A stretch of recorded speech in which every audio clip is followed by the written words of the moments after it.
Welcome back, ladies and gentlemen. We started with a best of 5, went down to a best of 3, and now it all comes down to this one last game. All tied up. This is what we like to see in a winter bracket finals.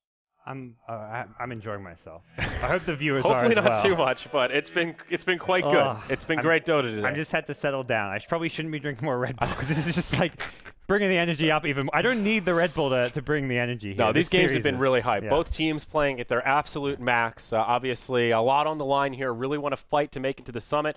Now, again, this is winter bracket, so the loser of this will have to face off against Cloud9, waiting for them in the lower bracket finals. Another best of 5 coming up tomorrow, so there will be a chance at redemption, and then after that, there will be a chance at the redemption vote. So for these two teams, still far from out of it, but it's nice to be the first European team that's qualified, and you can just rest easy and watch everybody else fight over that second slot. And with the LAN, not entirely sure, but maybe seeding could matter whether you get the first or the second slot going into the LAN finals. A fair point as well. So we got a draft. We do, and it's a little bit different. Finally, the bloody troll is banned out, and the one hero that's been banned out in all of the other games except this one, the Night Stalker. First picked by Asus Polar. What are we thinking here? We've seen this hero be on the rise. Cloud9, the team that's been after Vision, have really utilized him quite well. I don't know. Vision mattered. We saw last game, really the key pick was the Zeus. The Zeus ulti, which... No, well, the Zeus ulti is great because it not only gives vision, but it also cancels out the blink daggers. But Night Stalker kind of can do a similar thing, and less so with the canceling of blink daggers, although you do get that flying vision. So often you can see heroes coming in well before they see you. And, well, just being that kind of tanky, generally plays that 4-position support if you're talking about Cloud9. We'll see if Asus Polar have him around there, or if it's going to be... With the Axe pickup, it doesn't look like it's going to be that offlane Night Stalker that some teams also run, so probably a 4-position hero. Yeah. Night Stalker is very annoying, but I just don't put him on that same tier as Troll for the reason that you talked about in the last game, that Troll is one of few carries that can really close out a game. You take a bad fight, you take 2 bad fights, and then all of a sudden, like we saw in that game before, game 4 rather, Troll is huge and just insurmountable. Night Stalker is just, he's annoying, he's scary, he can help your carries get there, but by himself, he's just not nearly as potent. And I think Secret are probably happy to have the Troll banned out, even though they had to give away the Night Stalker. Bristleback Shadow Fiend, a great opener for them on Dire's side. Some great synergy there with minus armor and the huge AoE physical the Troll or the Bristleback does. God, I've said Troll so many times over the past 5 hours. It's just like ingrained in my vocabulary. I'm looking at these pics. I'm like just seeing 10 Troll Warlord images. Between like getting trolled by Twitch chat and casting Troll, I'm trolled out. It's too much. Witch Doctor, we'll also see him for the first time this series here, coming in game number 5. Picked up by Asus Polar, but another great support. Lion from Secret, no big surprise there. Yeah, so looking to put together that big kind of scary team fight 5-man lineup that Polar liked to run. Witch Doctor with the ulti, the cast fits in very nicely there. And also, lane stage-wise, can actually be one of the better heroes as far as zoning out Bristleback with some points in Maledict. So we'll see if Polar have a better lane stage. I think the Night Stalker, kind of playing that 4-position support, can offer a bit more there. So maybe something that where for the first game we won't see Polar just fall behind from the get-go. But Secret's early game is just phenomenal. So Secret thinking pretty hard about this. Ah, there she is. We couldn't have a Secret game without a Queen of Pain. She still wasn't banned out. This series, we saw her in that first picking couplet, all 4 games for Secret, and now she'll be 4th picked. I think 5 games in a row. I think this will be an S4 safe lane Queen of Pain, Arteezy going mid on the SF. And then Offlane Zai on the Bristle. This is more what they were doing at DAC when they had a lot of success. They were picking the Queen of Pain, not quite as much as they've been picking it today.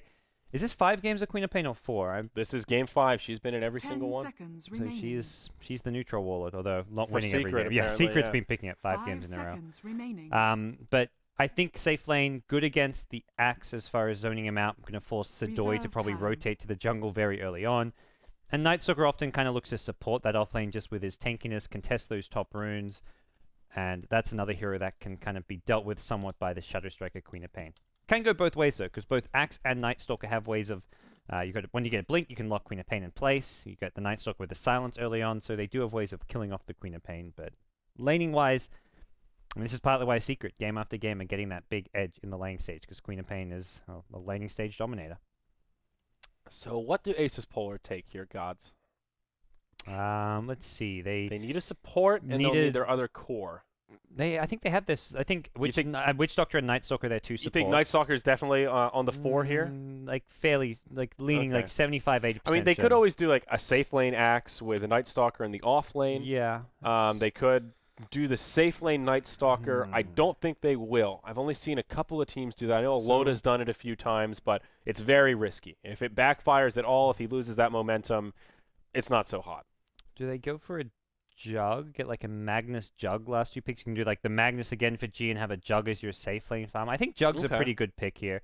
Yeah, sure. Other less conventional ones is the Slack, which is still in the pool. I would have said Zeus for the mid lane. It works. I mean, you combine the vision of the Night Stalker with the Zeus and cancel out some of those blink daggers. You're in a lot of trouble if you're secret. But I think we've seen. I was just gonna say Luna. Damn it! I wish I said that a moment before. So we saw Cloud9 do this yesterday, where you are just become the masters of the night. Night Stalker to reduce the other team's vision, and Luna to give you that beautiful nighttime vision.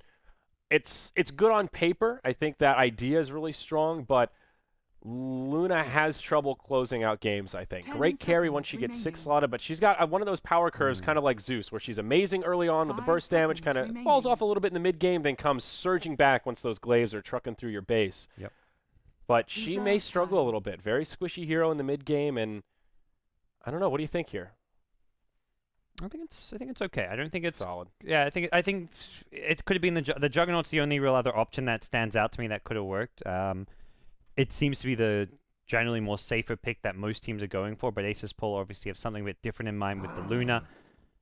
I think Jug just as a flash farmer is a bit better with that Mask of Madness, Phase, Quelling Blade, Jazz, and maybe would have been it would have been the safer pick, I feel. Smart final bans, though. Secret, take out that prized Magnus. So what does G go here? That's really the big question, and there's bans like every single ban has been a G hero. The Troll, Sniper, Lina, Magnus, the Zeus kind of is a mid lane hero for a lot of the time. So, and then the SF and Quap, 2 other G heroes have been taken by Secret themselves. So mid laners are kind of limited. Could be a Puck, but that doesn't really dominate the mid lane against an SF by any means. If you want to go for the push with the Luna, you can go old school with like a Dragon Knight, but whoa, that's a support Beastmaster. That's a Puppey Beastmaster, I believe. Is it? There's a lot of flexibility here. I've seen Zai play Bristleback, Beastmaster, and Queen of Pain in the offlane. So he could really take any of those. It could be a position 4 Quap as well. I'm a fan of the position 4 Quap. I've never seen Secret do it, but when I've seen it run by, it was Tongfu who did it during DAC, and I think there's one team that's done it since If you've got a pocket strat, this is the game to do it, man. This is what it all comes down to. And they take the Storm. Okay, I completely missed that Storm was still there. But that's, really the only G hero that was left in the pool. So that and the Puck to some extent. Yeah, I don't think Puck would have been great. I think they need something with a little more late game in mind here. Not that Puck's bad in the late game, but Storm I think undoubtedly better. Definitely scales more with items. Okay. So it will be the Puppey Beastmaster. Looks like you had it right. Arteezy will take the Shadow Fiend. So now the question is, what's going on with the Quap and the Bristle? Probably S4 Quap mid, I think, is where it has to be. Yep, and Zai takes the. I think S4 is going safe lane. That's what I may change with the Storm pickup if they want to put S4 there as more of a lane dominator, but I think S4 can do better as far as pressuring the axe, and Arteezy at least breaks even mid lane. There's no real. I guess FNG and the Night Stalker could pose some pressure onto Arteezy, but I think it should be an okay lane for SF, at least until Storm hits 6. Yep. Okay, well, we'll load in here our final game of the Summit 3 Europe for today, folks. America is just about to get started. You'll have to head over to BTS 2 if that's what you're trying to find. For those of you just joining us here, this is the final ace match for the winner bracket finals, Secret versus Asus Polar. The winner of this will be qualifying for the Summit. We'll go through some rosters quickly here. Illidan, he takes the Luna to the safe lane. Lil, he'll be here on the Witch Doctor, joining his Luna buddy. Sadoy on the axe will be headed off lane, probably in the jungle more than the off lane, but the off laner nonetheless. G mid on the Storm Spear, and that puts FNG on the Night Stalker, supporting away. Okay, so we'll see how things unravel here. It looks like Secret going to be looking to secure the bottom bounty rune. Arteezy and Zai both down there, but this is a bounty rune which it looks like Asus Polar also have their eyes on, with G headed down there as well as the rest of the Polar squad. S4 can always cover the top This will one. be quite the skirmish. It does look like S4 is going mid, though. Based on items and Arteezy having the Ring of Protection, Arteezy will be going safe lane. Okay, yeah, the double pull tango. Yeah, I think you're right. Especially with that early Ring of Protection there. So, I guess making sure, like you said, Shadow Fiend a little more susceptible mid lane, Queen of Pain a bit more flexible. S4 should do fine against the Storm Spirit. And now you know Arteezy will have a good early game. Zai really wanted that rune, but backs out. He gets hit by the cask. Big stun coming out from Kuro, and it looks like that'll be just enough to keep the Bristleback alive. Earth Spike on 3, making the difference there. Closely played. Nice again. And 1 bounty rune for each mid laner. So G and S4 both going to have a little head start here. And Zai already chewing through his salve for the offlane, so he's going to be somewhat HP regen limited down here, and Witch Doctor should be able to zone him out pretty well. Does have the first point in cast. Sometimes you see that level 1 Maledict come into play when you want to zone out a bit more, but went for the kill with the cask, and he can still poke and prod at Zai, who does have much less HP regen. Yeah, I think there's a good chance we do see the Maledict build come into play here, though. Very good. Against the Bristleback. Probably one of the main reasons they picked up the Witch Doctor so early on, to be honest. First time we've seen him this series, I believe. Yep. So, off lane already abandoned by Asus Polar. It's going to be free farm for Arteezy. Sadoy's learned his lesson throughout this series. And I'm just going to stack. I'm going to stay here, and I'm going to do what I can in the jungle. Kind of reminiscent of the old Polar offlaner Mag, who used to sometimes go level 1 jungle on even a hero like a Venomance. He's like, sometimes he says. There was this window when Mag would just level 1 jungle every single game. Yep. For better or for worse, that was just his main squeeze. It'd be like a dual lane with like a bad support, and he'd be like, I'm in the jungle, guys. I got to prioritize my farm. It worked really well for like 2 weeks when people weren't ready for it. Like Venomancer, you don't expect level 1 jungle, but once people got suspicious to it, it's like, well, that's an easy roam. That's an easy kill. And we will put somebody in the off lane. Looks like FNG will actually be the one to rotate. So Asus Polar opting for a slightly greedier setup with really a dedicated jungling axe and now the off lane Night Stalker. So curious how this will end up working out. Yeah. The nature of the Beastmaster, he's kind of a greedy full position hero too. He doesn't really pressure the lane, can't really gank. So you know Beastmaster is just going to be looking to leech XP, do pulls, farm the jungle. So you can get away with this if you're Polar. You're kind of trading your opponent having a greedy core for you running a greedy offlaner going straight into the jungle. Yeah, that's a fair point. Kuro and FNG will battle it out for the top rune. Kuro will best him. Secures the bounty rune for himself after another well-timed Earth Spike. Down bottom, Axe finds an invisibility rune as he chews through a salve. I don't think he'll be able to do too much of this at only level 2 with no Berserker's Call. G at mid, not having fun against the Queen of Pain, is 70 gold short of his bottle. Can't even use this pull tango he's just got, and doesn't have mana or HP. If he goes forward, S4's going in for the kill.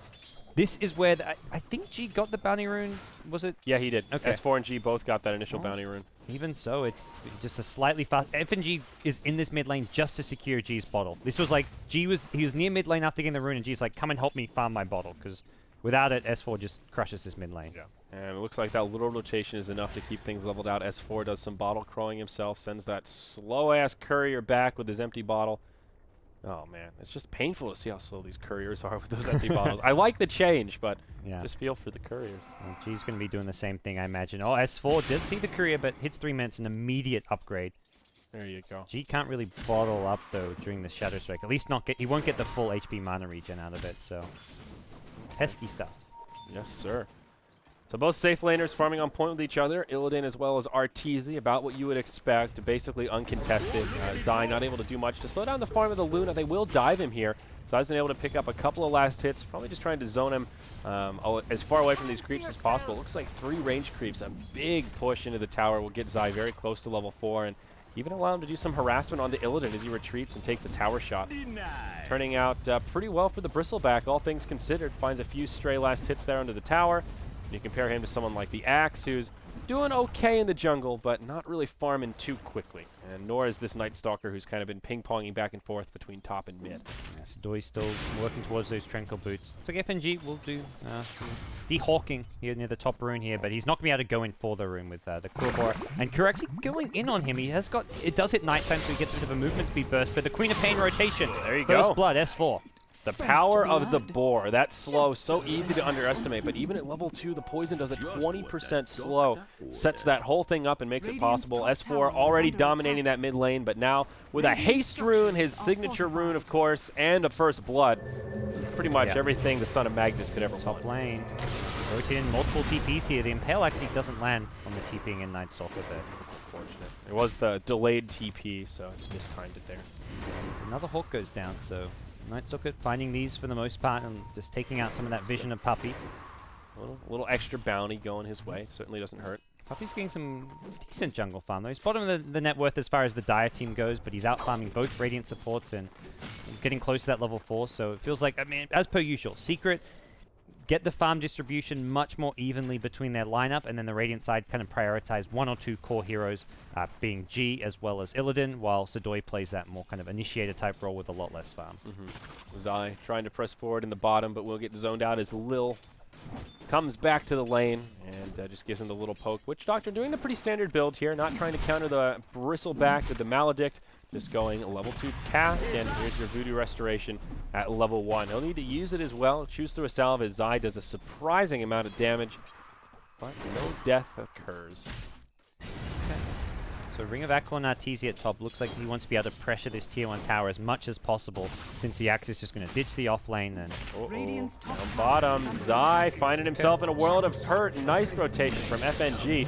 Line will come down. Kuro needs to be a little careful here. There's a lot of heroes here. Sonic Wave from S4 connects on 3, finds the kill onto Illidan. It's a 1 for 2 so far, but they hasted up S4. The S4 rune, the magic. Yeah, really is. Magic happens.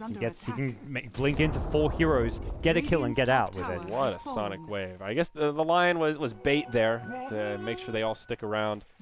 So I guess worth it. They get the kill on the Luna. So that's a 2-for-1, but yeah, Crystal was already dead. Yeah, it's a kill. If it's a kill on anyone else, maybe not quite as worth it, but to kill the prize to Luna, I think absolutely Secret will be okay there. So S4, worth his time to rotate down, and all the while, that's more space made for Arteezy to pressure the top tier 1 tower, and he does finish it off. He actually gets the tower. And Illidan, considering he's working on a Midas rush, it's an even bigger kill to slow down that fast Midas from him. So we'll see G get some uncontested farm in the mid lane while the Queen of Pain was gone, but S4's back with an invis this time, and this lane is going to remain a struggle for your Storm Spirit. My. Queen of Pain, one of the scarier heroes in the pool when she has complete rune control. So much flexibility, and when you get haste and viz, double damage, the kill potential is just through the roof, especially at this early stage when she's already so bursty.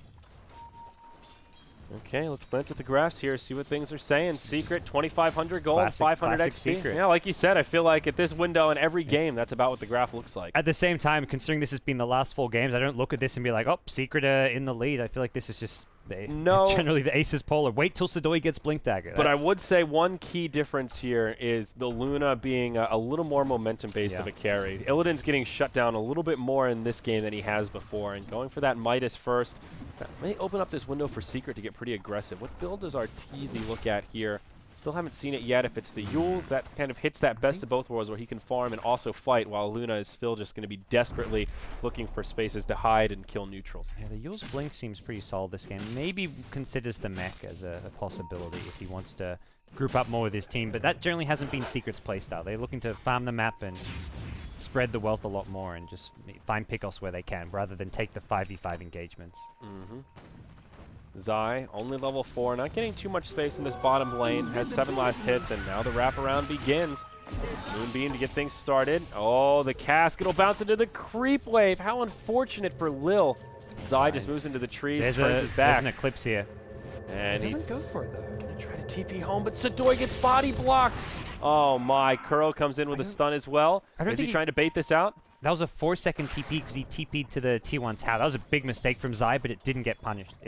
I mean, Polar don't really. It was a bigger mistake from Lil. They were coming in with the Berserker's call to interrupt it, and Lil was in the way. Now he's going to get punished. He'll get brought down. That's another kill for S4. Yeah. I think Illidan could have tried to go close to the trees to get the Eclipse off to finish off the Bristleback down bottom lane, but wanted to make sure if he does that and there's a couple quills and Bristleback turns his back, maybe Illidan dies. So I don't blame him for playing it safe, but yeah, ends up unfortunate for Aces Polar. S4 is getting out of control. He's massive. Arteezy, he's going for the mech here. Okay. So that's Secret looking to get more aggressive. I think, especially S4 getting a start like this, he will go for the Orchid, it seems. Robe of the Magi already in the inventory, and with items like that, if they can bring those out 12, 13 minutes in, that's when Asus Polar will not be looking for fights. Storm's looking for his basic kit. Luna has nothing but a Midas right now. Sadoy gets jumped on. This is pre-blink, a perfect time to try and shut him down. Sonic Wave is there, and auto attacks to finish it off. They split, but the cask will still find one bounce. S4 doesn't have a blink for another few seconds, and he'll fall. It's G that comes in with a long-range zip to finish him off. Now Kuro on the run.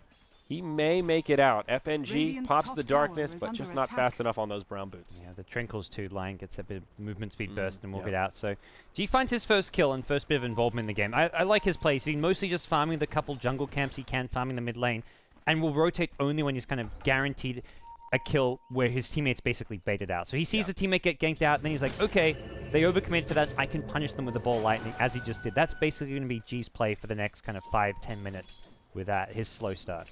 Yeah, that is the right way to do it. Zai leeching to level 6 here in the bottom lane, just looking for his power treads. Still doing a rather good job making his presence known in the lane, and he's been pretty effective bait. That last series of kills that came about in the bottom lane all started because Zai was here and looking appealing, I guess. FNG, invisibility rune on. They're stalking him out, but it's daytime with no darkness. This will not be an easy kill. This is 3 heroes that are occupied it to night. You pop the Eclipse, and then suddenly it is nighttime, and they may be just that. There's your ulti. They're going to not even use the silence. Okay, that's all you need. Eclipse for an easy kill. I'll take that. Zai now, that's his second death, and he has not got much farm at all. He's only got a double stack at his Ancients as well, often where you see the Bristleback kind of catch up and finish off their treads, their Vit booster, and build towards the Vanguard, but he hasn't got much farm. But Puppey's kind of making up for that. He's level 7, has the Tranquil Soul Ring probably coming up very soon, or maybe it's going to be a medallion, but the rest of his team's making up for it. Turning into a support Bristleback at this point with a core Puppey. Ooh. Even Lion, Kuro with a lot more farm than Bristle. Yeah. He's got a smoke as well. Tier 1 tower in the mid goes down. Arteezy will be the one to grab the last hit. He's killed both of the Tier 1 towers that Secret has picked up. The Shadow Fiend's farm still quite impressive, even besting that of S4. Illidan will just try to TP out. Definitely the right call here as the big bad Arteezy comes walking his way through. They give Zai the safe lane. And that's something where if you see Zai up top and you can bring a couple heroes to gank him, you know he's already behind. If you can keep him down, could go a long way to kind of hurting Secret in the mid game. Now the mech is out on Shadow Fiend, so he gets bigger, and the team fight from Secret gets stronger. They will back off of Zai for now, and Arteezy, he just wants these towers. They'll pull the creep wave back with the board here. Top Nicely lane. played by Puppey. It's nighttime. They're going in with the ball lightning. Zai will get pulled into a death ward, I believe, and yep, they want to keep on killing Zai. This is not a hero that offers anything without farm. He's got level 7 at least, but he's got only strength treads at 12 minutes in. Yeah, no, this is a hero very momentum-based, and we see Bristleback usually get pretty high farm priority, and that's what makes that hero look so strong. But in situations like this, I think the best thing you can do is just try and team fight, get some of that assist gold, do what you can to linger nearby, and start that recovery. He's already gotten 3 Tier 1 towers worth of gold to help him out, and it still hasn't been enough. Arteezy getting the 3rd tower kill now in the bottom. Shadow Fiend is just massive. Blink Dagger, though, up on Sadoy. This is usually what Asus Polar are waiting for, and we'll see how they react. Yeah, this is...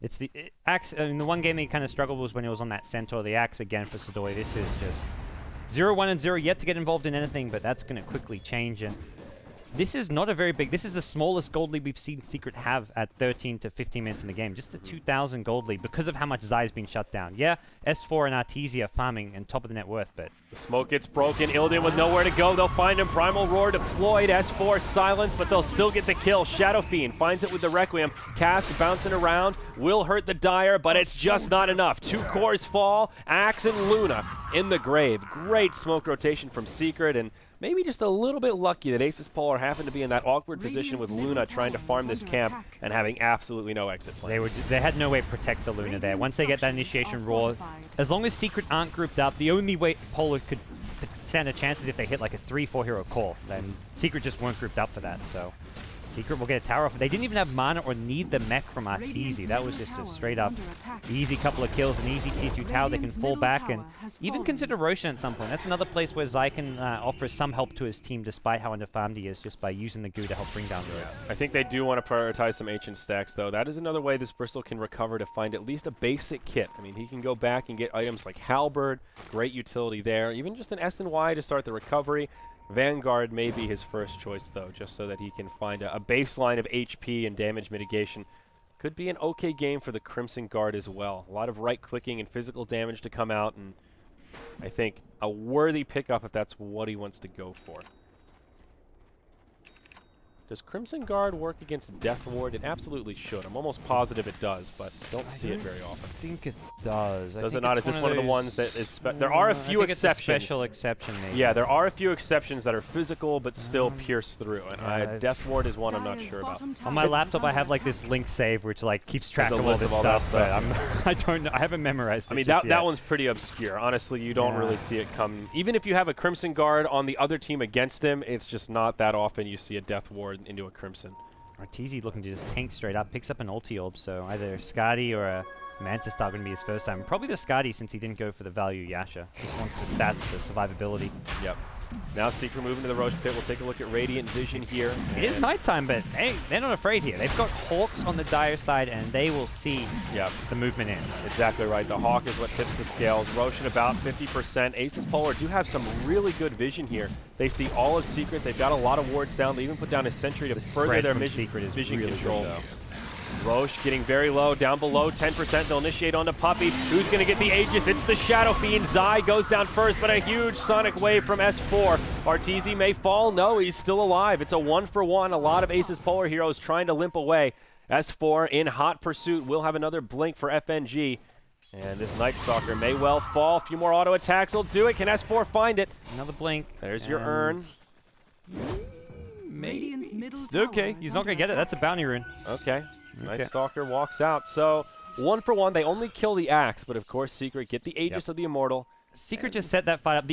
I mean, the only chance Polar had to win that fight was if they just timed that ball in perfectly with Storm and steal the Aegis. But Secret were not giving Axe any potential for a multiple hero call. They split apart perfectly, and it was just good positioning around the pit, knowing that Polar would have to come up with a huge play to stand a chance of winning that fight. A little space creation there from the Night Stalker. Puppey as well as Zai trying to group up and sandwich him, but they can't get there in time. He will TP home and make it back to safety. Here's your Orchid out on S4. 16 minutes. A very standard timing here. Nothing crazy about it, but still very early on. Can get a lot of utility. Storm still decently far from the Bloodstone. They'll have that Soul Booster coming up around the corner, but not there quite yet. So still a lot of utility to be found. How's Luna's farm looking? Net worth decent, but solid. If you subtract at least part of the gold from that Hand of Midas, she's not nearly as farmed as the graph may have you believe. This is not the time when Luna really wants to fight. Luna can farm and all that, but I just don't see Luna really scaling amazingly well the longer this game goes. You've got Shadow Fiend and Queen of Pain who outrange her and can just kite around with the Queen of Pain blink. The SF who's just going to be going for this tanky build can basically fight into the Eclipse even at a certain point. Once you get like Skadi with the Helm of the Dominator, you've got Lifesteal, you've got the stats and the slow onto the Luna. I don't think Luna can ever really match up well. S4 getting a bit aggressive here in the mid lane, puts the Orchid out, and okay, Storm will be alright. They don't have the damage to bring down Lil. He'll just TP home. They do deny the tower though, so still find a victory there despite the pretty big rotation. And Arteezy will go bottom to repel this push. Still the Aegis in hand as well, so quite possibly Secret will be looking to group up as 5, something which has been more characteristic of Team Polar. But with the Ancient stack being farmed now, it seems Zai will maybe finish this off, and then they'll look to fight around the mech of Arteezy. There is a Blink Dagger on Lion. Ooh, very close. Ooh.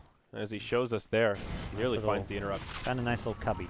This is a huge stack for Zai. What is this? At least a 4 stack, if not more. He will go back for drums. I like this play from Zai, just finding any kind of value item to give him some stats in the here and now to start that road to recovery.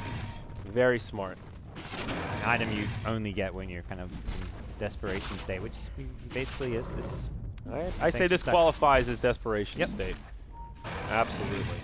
We'll get close to 1,000 gold once he finishes off this big stack. He's at least out farming his supports now. Before this Ancient stack, he had less farm than both the supports on his team. Yeah. He's finally taken over. Lil, that weak link now on the Radiant side. 1-1-4 has a decent KDA, but just no farm to go around. He's the one playing that position 5, and Night Stalker getting a little bit of farm, at least has an urn, but it just feels like this Night Stalker Luna has not gotten enough done. Like I said in the draft, it's very cute on paper, but once you get into the game, it just doesn't feel like it gives you enough of an edge. it does look like going back to the draft that the Juggernaut may have been the more stable pick to run for Illidan, but it's easier to say that looking back and seeing how the Luna pick has worked out here. This offers so little as far as zoning, especially when you go for this Midas play. Top lane, they're going to try to find a pick from Puppey, but he's got TP support in the form of Zai's Bristleback. More TP is coming in, but Zai can't do anything to save Puppey, and might be able to find a counter kill here on FNG. He'll try to TP home. Can anyone interrupt it? No. Of course, all the heroes that TP in are the ones without the interrupts. It's just Lion, and that's where, I mean, SF wants to tank up, which is fine, but Lion's the only disable they've got when the Beastmaster Raw as well, but he was the one who got ganked. Yeah, yeah. All right, so just a pick on the Beastmaster. Steps in the right direction for Asus Polar. About a 7,500 gold lead. Somewhere about 1K experience. Yeah, we'll see Sadoy jumped on here. Orchid comes out, a finger to boot. Soulburn will finish him off with the right clicks Dult. And just as the Beastmaster fell up top, the axe falls in the mid. However, the Bloodstone coming out on G. Finally gets his first core item here just around the 20-minute mark. G's just played very stable this game and this series as a whole. It's very different to some of the G we've seen in the past, where he's one of those players who can either make or break a game, but he's just been very consistent, stable, and hasn't made any of those kind of risky plays that sometimes have led to his team's downfall. This entire best of 5 has been really solid.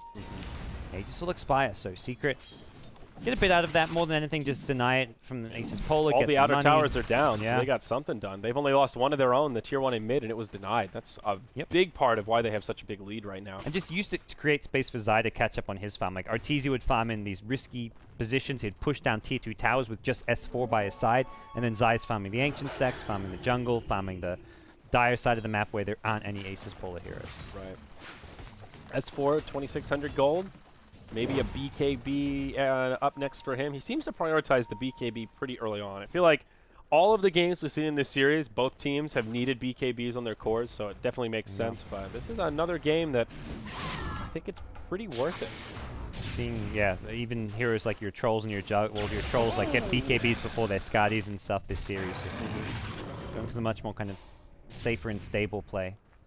Puppey now 2.6k gold. I wonder if he's going for a Blink Dagger this game, or maybe considering the Necrobolt. Yeah, those are the big two. I think the Aghanim Scepter you can pretty much take out of the equation, and yeah, it's the Necrobook. So good stuff here.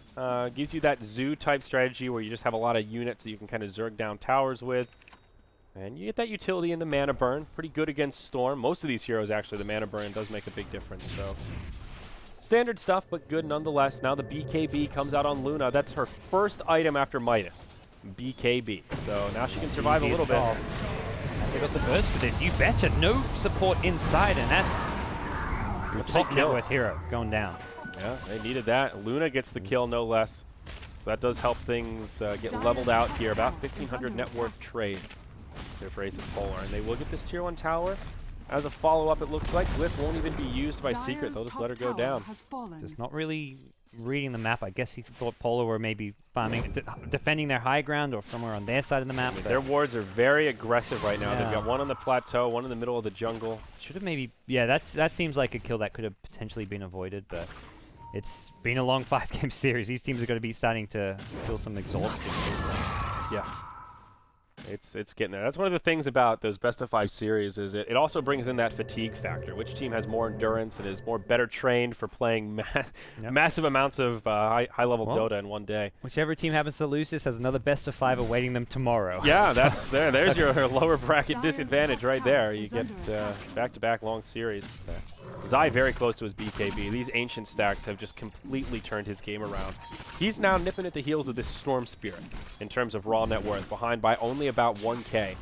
That's a little bit ridiculous if you really think about how well G did early on. He's 2-0-1, has by no means had a bad game, and how abysmal the start was for Zai. This is actually BKB Dota. All 6 core heroes are working on a BKB. A lot of them have finished it, some a bit further away. Your Axe about halfway there, your SF only about halfway there, but I think both teams are going to be playing passively until they get their BKBs, and then even then it's going to be like, well, they have BKBs, we do, who has an advantage? Let's fight around Roshan, because that's what we do in the late game. That's what we're going to settle to. Both teams are going to control the Roshan and fight around their smokes as well, because Asus Polar have the Axe, who's their big counter to the BKBs if you get a Blink Call, and Lion on the Secret side, if he gets a Blink Hex before you BKB, is the big initiator for Team Secret. Yeah. I guess you've got Roar as well, which goes through, but the physical damage needs to be there if you want to kill a BKB target. Right, I was just sort of thinking about who has that BKB advantage. I think it is Asus Polar. Death Ward and everything that Axe can do just gives you a little bit more control. Primal Roar is nice, but then, like you mentioned, you're stuck in that conundrum of how do you kill people? For Asus Polar, well, they've got a Death Ward, they've got Bouncy Glaives, they've got some options. Smoke, though, from Secret. With Roshan, they see it with the Hawk. I'm not sure if they'll go straight in or they may look for the pickoff and then go into Roshan. Lil on the high ground. He scouts out one. All right, Darkness is used. This is Radiant Vision we're looking at. They'll get jumped on here, and Sadoy, he'll go down quick. Sonic Wave even deployed to make it happen. Now your Eclipse, it gets in, or, well, it doesn't get interrupted. The Death Ward gets interrupted, but Asus Polar just falling over, dropping like flies. Illidan, he just has to turn tail and try to run. BKB expires, TP won't happen. It's a 4-0, and Secret say, forget about Roche, let's go for the base. Yep. Only one buyback available of the 4 dead, and it's on the Axe. Helpful, but is that enough? Can him and G make this hold? The S4 Orchid, what a classic. Every single game. He just gets these clutch Orchids off, always on Sadoy as well. Sadoy always the one that Polar are fighting around with his Blink initiations, be it a Centaur, an Axe, whatever it may be. The Batrider in the past, S4 with these Orchids has just been a game changer. Now the Glyph comes out as they move into the tier 3 tower mid. Heroes starting to respawn, but Luna down for another 15. The bigger problem is they don't have their ultimates. No Death Ward, no Eclipse, no Darkness. It will be a free tier 3 tower for Secret after a very successful smoke. And we said they had aggressive wards before. Just check these babies out.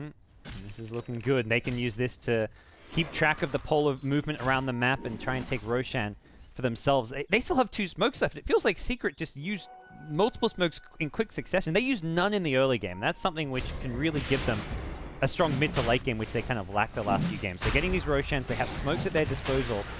And meanwhile, Polar, they have a smoke, but they just can't get to Roshan time. They also, it's just too obvious. The Dire Vision with their deep wards and with Hawk, they see the entire map. Yeah, they've got this like snake of wards through the the Radiant base and into their jungle. They just have nowhere that's safe. Now Aegis on Arteezy. He's got the Scotty and a full Yasha now. Probably Manta BKB, I think, coming. Yeah. We'll see if it's like, but he's still tanking. That's the moral of the story here. And everyone else still finding some Vlad's coming for Bristleback. Zai saying we want to end this game and end it now. It's actually flying out on the courier, but won't be here for this mid-Rax. But this mid-Rax has no blip. This may just go down uncontested. Yep, FNG's around the backside. He's just now used the Darkness. Looking for the right angle to initiate. Long-range zip from G. Say goodnight to your mana pool. Doesn't find anything with it. Oh, he does have a regen. Yeah, okay, but that's good. I mean, regen still is not like instant mana. Yeah. All right, they get the mid lane of melee barracks. Range will stay standing for now. Looks like Secret are contemplating a wraparound to the bottom. You look at their vision, though, even with the Darkness active, they still have some decent vision, and say goodbye to it, because Sentry Wards come down, and they'll clear out at least one ward in the base. There's your Vlads. They've got a big creep wave. Well, okay, just kidding. They've got a creep wave coming down the bottom lane. Standard creep wave in the bottom lane. They needed a creep wave, Zaire. I'm like, here we go, big creep wave. I like the hype. That's good. I got a big creep wave coming in. Whoa! Big auto attacks from Arteezy. Watch out. 4 melee creeps in 2 range. They can't be dealt with. Still no Glyph, though, and can this push be dealt with? That's the real question.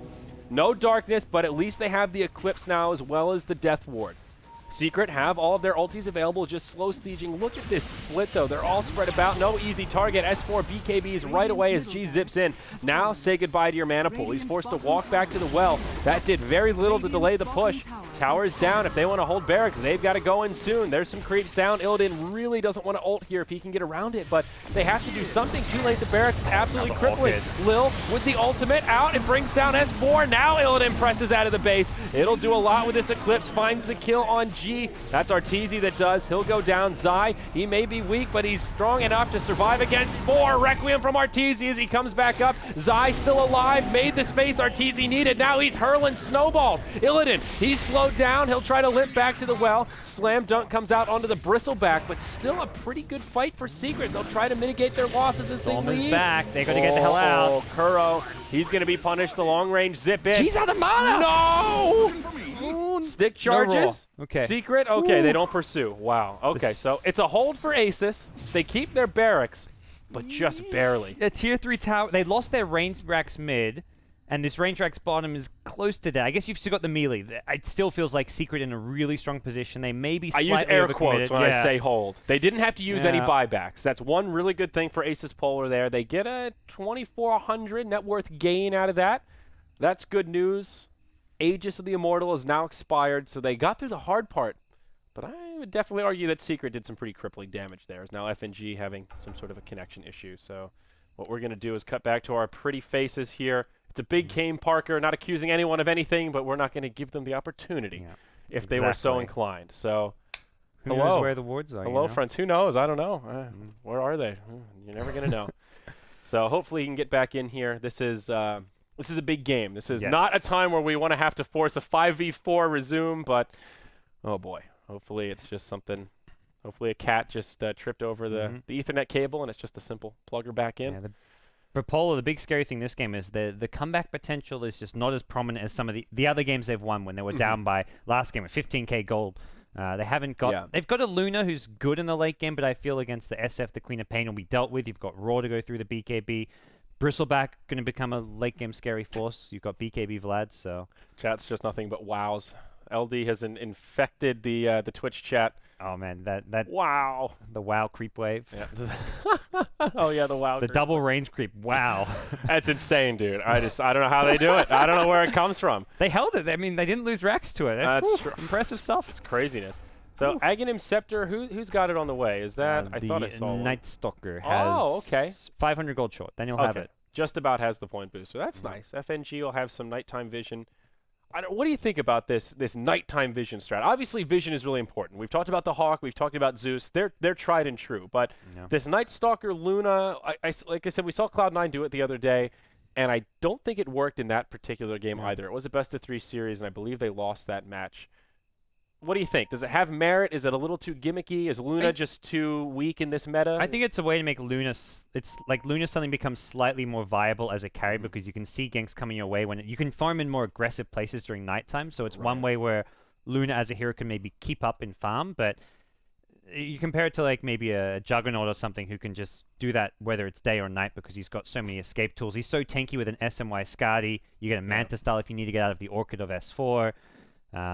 So I think as a whole, the Night Stalker makes Luna more viable as a pick. I think at the same time, Luna still has a lot of weaknesses. Yeah, I think that's fair enough. She's just, there's a reason she's not picked up a lot. You know, it's not her meta. But all right, we've got to resume. Looks like everything's good to go. FNG said, sorry, Dota 2 crashed, and then I had to do an update. So that was why we had to delay a little bit longer there. But not to worry, we're right back in it, and well, Secret's still in a pretty good spot here. Just to recap where we are, mid lane of Barracks down, tier 3 down in the bottom, and Barracks not looking so healthy. Luna finally starting to come online, though. Gets her first damage item in the Mantis style, but it has come at a grave cost, and that is the majority of their base. If you can hold on to your base and get Luna up to like a Butterfly, Helm the Dominator, or ideally Butterfly Satanic, you open things up in this game, but at some point Arteezy's probably going to have a BKB with a Butterfly of his own, maybe some life still in there, so it's still going to be tough. FNG looks like he's going to sell his bottle to finish off his Ag Scepter. Such a kind of crucial pickup for him. But okay. BKB out on Arteezy now, and also the Beastmaster, Puppey, he gets his level 3 Necro Book. Another smoke from Secret. Here we go. They'll find them on the high ground, but Sadoy jumps in, initiates onto S4. Now G comes cruising in as well. Illidan on the high ground with a BKB. Oh, that's the end of G. Now Sadoy, he falls also. Asus Polar in dire straits. 2 buybacks available on the 3 dead, but Luna stuck in the grave for the next 60 seconds. Huge plays from Kuro, getting that immediate blink hex on G. They thought they had S4 with that blink call, but G got locked down, and this is bottom lane of Rax. There's a glyph up now. The melee Rax can be glyphed. I don't even know if it's probably not even worth glyphing this. It's dead regardless. This could be the GG push here. Will they burn the buybacks? I feel like Asus Polar have to. Maybe Storm can wait it out, but they've got to do something. This is your final fight. Tier 3 tower up top, taking pressure. They do have a glyph still. Axe will buy back also. They're just going to try to wait this out for the Luna. Her ultimate just now cooled down. Team Secret will play things safe. Back it up. Or will they? Sadoy, he catches one. Is this the right play, though? G goes zipping out real far. Death Ward's been deployed. G, he's now out of mana. He's going to try to TP out. That's Impale. Oh, mama. That was ambitious. He's got a buyback here, but that's something Secret will jump to force out. They may be expecting him not to buy back because he wasn't using it, but once they find it coming into play, they'll just back off and play things safe. Why did he do that? Okay, we'll hold that thought, though. Sadoy jumps back in. This time they've got the Eclipse. Big damage out onto Secret. Shadow Fiend and Lion will be the first to go down. They'll lose their axe, but well worth it. Now G jumps onto S4, and finally Asus Polar make the hold that they needed, repelling Secret and getting a huge net worth gain out of it. They'll also track down Zai. The only one that lives is Puppey here on the Beastmaster. What a fight. Ooh, okay. That's the one thing the Storm dying does. Like, if you die and your opponents don't think you have buyback, you can catch them by surprise. As soon as the Axe Blink calls, that's your cue for the buyback. You time it. Secret are already committed to fight, or at least to lose their Bristleback, and they don't... So you think that was all part of the plan? Is that what you're telling me here? I mean, it was the plan once G died, for sure. I mean, G was only out there because he had buyback. If he didn't have buyback, he wouldn't have been making such a risky play. That's true. That's definitely true. Yeah, that was a bit of a weird play from G, but the outcome was still okay and acceptable, but... Problem is, Secret are going to respawn. G's buyback's going to be on cooldown. Yes, that's exactly where my brain just went. And now his item progression will be stymied. Axe also has no buyback. Maybe he can get a BKB off this. That was a dieback for the Axe also. So his BKB not happening anytime soon. Secret in the driver's seat. Bit of gold swing back the polar way, but when you're down 2 lanes of racks and just stunted the growth of... It just feels so minor at this point. Yeah, I mean, it could be another 5k gold that they've gained, but the fact that Axe doesn't have a BKB hurts that much more. I feel like that's a really big core item that, with Sadoy dying there, evaporates, and maybe he'll be able to farm it up before this game ends. The Witch Doctor got quite a bit out of that. Lil will find an Aghanim Scepter. Always a big item pickup. Huge damage output there. And someone's going to have to keep track of their disable. And for the most part, Lion Kuro has to sit really far back so he doesn't get caught out by the Storm, and then he's looking to always counter-initiate the Storm. So it's probably going to become more maybe S4's job with his Orchid to use that on the Witch Doctor. Means he can't use his Orchid at the start of the fight, but at the same time, Axe and Storm with BKBs, Luna with a BKB. Where are you going to Orchid anyway? Exactly. Well, Axe has his coming on the way. So with the... I guess it's still worth using Orchid on Axe until he has a BKB. We've seen multiple times S4 just win team fights because of that, but maybe they just wait for next Roche. Oh, that's the plan. That's the plan, 100%. They are in control. It's up to Polar to move out and make a play happen. At the same time, they don't want to do that with buybacks on cooldown, with the vision advantage going Secret's way. Even when it's nighttime, just having Hawks on your side gives a lot of map control. Hey, Illidan's using Hoof and Paw, the Summit 2 mount from Stretch Goals. I like that. He's cute. He has really tiny back legs, but he's still cute. Secret. Oh, now they smoke. They seem to always have smokes. What is this? They just use them so well. It's there's also a double damage rune in the bottle of S4. This could be scary. Roshan just respawned. Asus Polar, they're grouped up about their high ground. Now the stalemate around Roche begins. Is this nighttime when the darkness wears off, do you know? Or we'll find out. If it becomes daytime... No, it's daytime. You can see the little sun right beneath it. This is worrying. This is really bad for Polar. Yeah. G may get caught out too. Oh, no. Oh, they find him. Oh, he's definitely dead. Silenced, hexed. No buyback for you. Forget about Roche. I think Secret can just roll their way through now. S4, huge Sonic Wave connects on all 4 remaining members of the Radiant side. Brings down the Witch Doctor first. No Death Ward there. It'll be a last-ditch effort from Illidan's Storm Range, but a clean 5-0. Secret doing it in style as they march to victory through that mid lane. Tier 4 towers fall, and the GG is called. Congratulations are in order to Team Secret. An intense 5-game series. Asus Polar put up one hell of a fight, showing everyone that they are absolutely worthy of being contenders here in the winter bracket finals, but in the end, they just couldn't do it. We'll be seeing Team Secret here in LA for some of the players, their 3rd time. We've seen Puppey and Kuro here at both the Summit 1 and the Summit 2, and we'll see them for a 3rd time this coming May. It's a fantastic series, and definitely credit goes where it's due to Asus Polar, who played an incredible best-of-5 series. Secret in the clutch, though, just... Yeah. This is the first game they mixed things up. They got forced out of their comfort zone. They played a much more 5-man oriented, objective-based lineup rather than the kind of split and farm the map, and they showed it's not just the one kind of playstyle they're going to use. Yeah, admirable to see the way they changed their draft and tried to catch Secret off guard in Game 5. And that late game decision making from Asus Polar is what really stood out to me throughout that series. I know you brought that up a few times, but just incredible. It seems like when it's all on the line, when the next play is going to either be their defeat or their victory, they tend to make the right call. FNG knows what he's doing, man. It's a good drafter. They're going to be a tough opponent tomorrow in a best-of-5 series. Well, they're going up against Cloud9. That's our last matchup to decide who's going to be the second team. And the winner of that will be moving on. I don't know who wins that one. I feel like all three of these top teams are pretty evenly matched. Yep. After seeing this series, I feel like Asus Polar look a little bit stronger than Cloud9, but not by much. I give it like 55-45 odds, maybe something like that. It's always going to come down to how like their playstyles match up. I feel Asus Polar matched up really well against Secret. That's true. Yeah. Against Cloud9, I don't know what Cloud9 are going to have prepared. We'll see. Two very interesting playing and drafting styles. All I know, Gods, is I should have taken Puppey over Zai in my fantasy pool because Zai he played amazing this series, but boy, he did not have sexy scores in any of those games at all. That's, get him next time, huh? That's it, though. That's it for us, man. It's one more series left for Summit 3 Europe Phase 2 presented by Gigabyte. Hopefully you'll join us tomorrow. I believe it's 17:30 CET, or CEST, rather. Correct.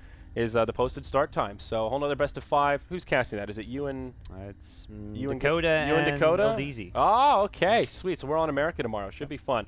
So take care, guys. We'll see you tomorrow for the final day of the Summit 3 Europe.